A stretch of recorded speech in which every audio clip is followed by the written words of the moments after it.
안녕하세요, 김은아입니다. 그럼 이제 주행에 대한 영상을 촬영하도록 하겠습니다. 아까는 날씨가 너무 더워갖고 도저히 멘트 칠 엄두가 안 나더라고요. 닌자 400에 대한 장단점에 대해서 지금 한번 다뤄볼 예정입니다.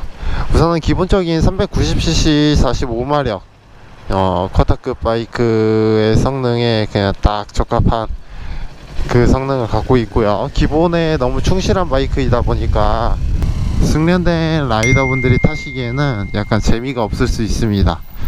하지만 이 녀석 닌자 400의 매력은 그냥 기본적인 달리고 멈추고에서 얻어져 오는 재미가 아니고 가와사키 레이싱 팀이라는 이름에 걸맞게 코너 밸런스라든가 아니면은 코너에 탈출하는 경쾌한 그 느낌만큼은 다른 그 여느 오토바이보다 조금 더 경쾌하고 더 재밌는 퍼포먼스를 보여주고 있는 것 같습니다.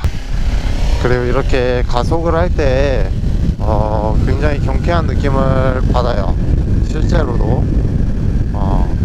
그리고 이제 브레이크, 니신제 이제 브레이크 시스템 자체가 굉장히 좋습니다. 브레이크를 딱 치면은 이제 R1M의 순정, 이제 제가 지금 브렘보를 끼긴 했는데 순정일 때 브레이크 느낌이랑 똑같아요.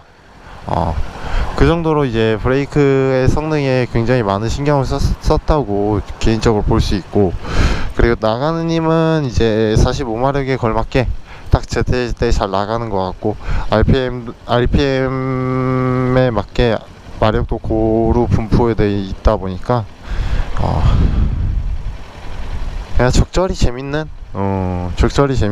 바이크라 저는 개인적으로 생각합니다. 그래서 저는 만약에 입문자 분들이라든가 아니면은 이제 쿼터급으로 이제 업글을 CC업을 하시는 분들이시라면은 닌자 400을 전 과감하게 추천해 드릴 것 같아요. 그만큼 이제 편리성도 좋고 기본적인 전자장비나 이제 기능도 다 들어가 있고, 그리고 퍼포먼스 측면도 이제 만족도가 높다 보니까 이제 초보자분들이나 아니면은 이제 숙련되지 않으신 분들이 타시기에도 굉장히 재밌는 바이크가 될 수 있을 거라고 저는 개인적으로 생각합니다. 나가는 것도 잘 나가고 멈추는 것도 잘 멈추고 거기다가 코너 밸런스까지 좋다 보니까 초보자분들이 다루기에는 아주 적절한 바이크가 되지 않을까 전 개인적으로 생각합니다. 그리고 추가적으로 이 녀석을 제가 입문자나 초보자분들에게 적극 추천하는 이유는 우선 클러치가 기존 닌자 300에 비해서 이제 20% 더 가벼워요. 그게 왜 가벼워졌냐, 클러치 어시스트라 해갖고 클러치를 기존보다 조금 더 가볍게 제작을 하였고요. 그리고 추가적으로 슬리퍼 클러치라 하죠. 그 슬리퍼 클러치를 순정 사양에 넣음으로 인해서 기어 다운할 때 크게 부담되는 부분이 없습니다. 엔진 브레이크를 조금 과감하게 써줘도 이 바이크는 그 엔진 브레이크의 압력을 적절히 선사해 주는 것 같아요. 그리고 차체가 너무 가볍다 보니까 초보자분들이 타시기에도 굉장히 좋아요. 엔진 소음에 대해서도 제가 얘기할 게 있는데, 엔진 소음도 솔직히 2기통 바이크라 하지만은 그렇게 썩 유쾌하고 깔끔한 엔진 소음을 내보내주지는 않습니다. 약간 잡소리도 조금씩 들려오기 시작하고요.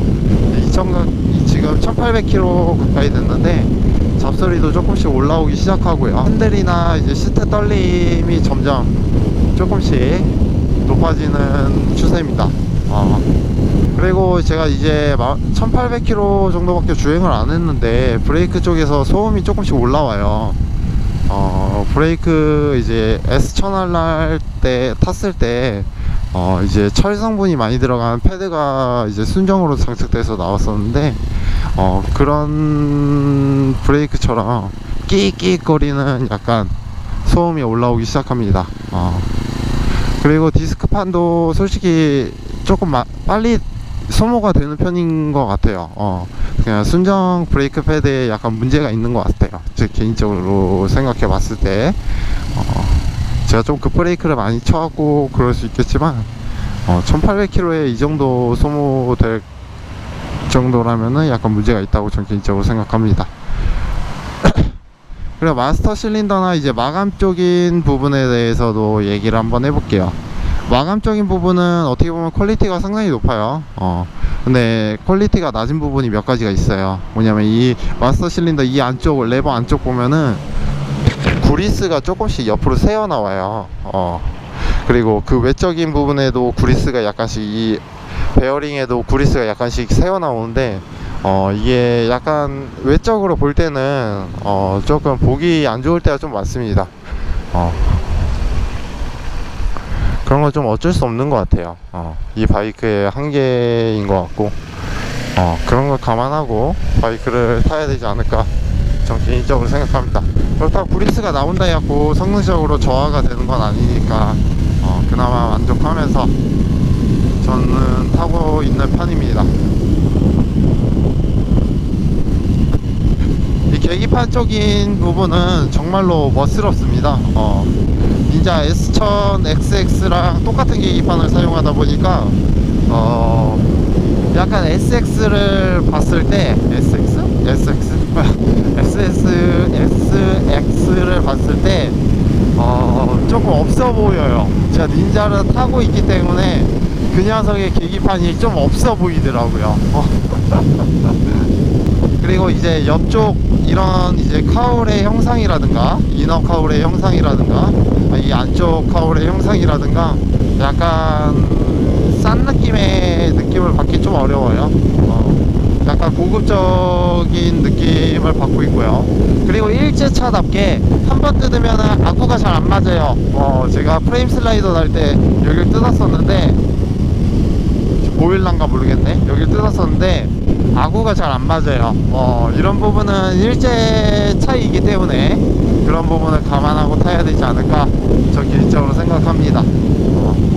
그리고 윈드 스크린은 정말로 작아요. 너무 작아요. 저는 이거를 바꿔야 될 것 같아요. 그냥 네이키드 타는 느낌이에요. 윈드 스크린이 너무 작아갖고 이게 바람을 아예 막는 역할을 아예 못 해주는 것 같아요. 그리고 사이드미러에 대해서도 제가 앞전에도 얘기를 한 적이 있었는데, 사이드미러가 정말로 작아요. 그리고 너무 포괄적인 포지션을 갖고 있는 F 차량이다 보니까 거기에 맞게끔 계속 조절이 되어 있지 않고 한번 조절을 해놓으면 그대로 가기 때문에 급가속을 할 때, 이제 고속으로 쏠 때 앞으로 숙일 때랑, 아니면은 이제 좀 크루징 할 때 이제 조금 편안하게 이렇게 뒤로 앉을 때, 그때 사이드미러가 가끔 안 보일 때가 있어요. 그런 부분은 좀 어쩔 수 없는데, 저 같은 경우에는 기존에 R차를 탔었기 때문에 그냥 이렇게 머리를 돌려갖고 이렇게 봐요. 아니면 이렇게 숄더 체크를 한다든가, 머리를 돌려갖고 이렇게 본다든가, 숄더 체크를 한다든가, 그런 식으로 해서 그냥 봅니다. 하지만 초보자분들이 봤을 때는 약간 이게 두려움의 대상이 될 수도 있어요. 그 부분은 좀 어쩔 수 없는 것 같습니다. 이 바이크, 이런 장르의 바이크의 약간 한계 성능인 것 같아요. 백미러에 대한 이 포괄적인 활용성은. 그래서 전면이랑 후면에 LED 라이트가 들어가요.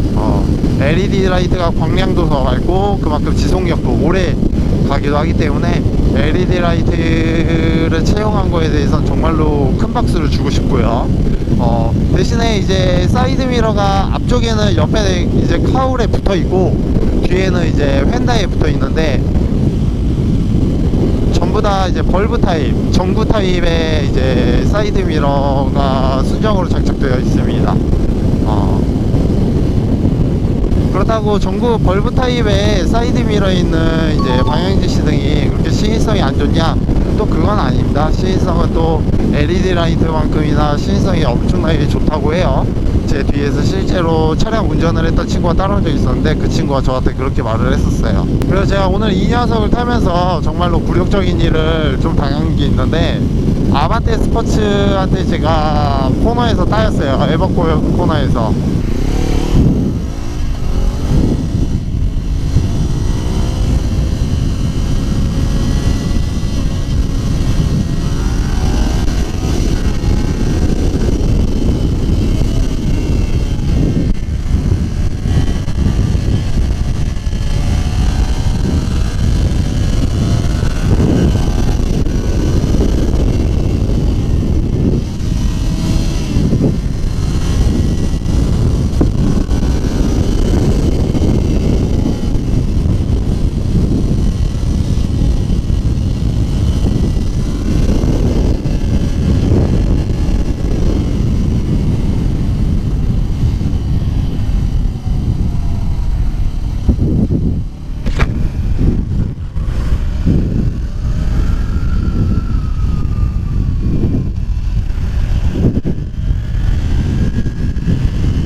것도 몇 번 있긴 한데 그래도 좀 여유롭게 그 녀석을 제칠 수 있을 거라 생각했는데 내 바이크의 한계는 그 정도는 안 되더라고요. 어쩔 수 없는 것 같아요. 이게 바로 커터의 한계인 것 같고, 조금 더 저보다 실력이 있고 이제 능숙한 라이더가 탄다면은 앞전에 보여드렸던 이제 아반떼 스포츠를 따라가는 저의 모습보다 더 퍼포먼스 측면으로 더 뛰어난 모습을 보여줄 것 같아요. 그 정도로 이제 포괄적인 활용성을 갖고 있는 바이크예요. 그렇기 때문에 이제 고수분들이 탈 때도 정말로 이 쥐어짜는 맛이 조금 더 일품으로 다가오고요. 좀 맛이 좀 재밌고요. 그리고 이제 초보자분들이 탈 때는 이제 적당한 RPM에서 적당한 속도를 크루징을 할 수 있고 조금 뻥 뚫린 길에서 스로틀을 과감하게 열어서 조금 더 빠르게 주행을 할 수 있는 연습의 바이크의 표본이지 않을까 저 개인적으로 생각합니다. 퍼터급의 바이크는 약간 이런 느낌의 위주를 다들 갖고 있는 것 같아요. 이도저도 아닌데 이도저도 아닌 게 재밌는 거예요.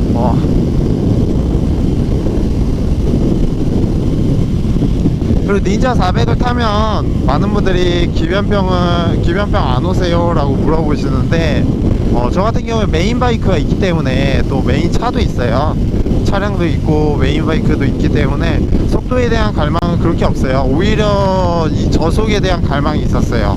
그래갖고 이 녀석을 처음 사고 이제 길들이기를 초반 500km까지는 정말로 재밌게 했어요.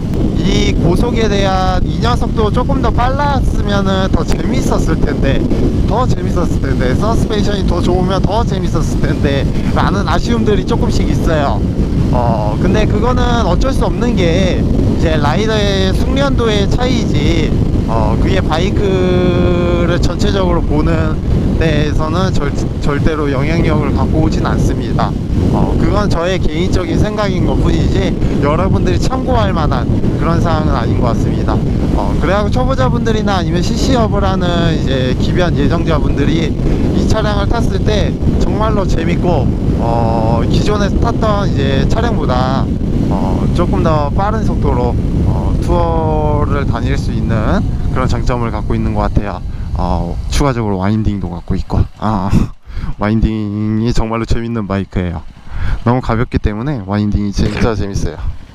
그럼 들어가기 전에 와인딩을 한번 싹 돌고 그러고 와인딩을 싹 돌고 집으로 향하도록 하겠습니다.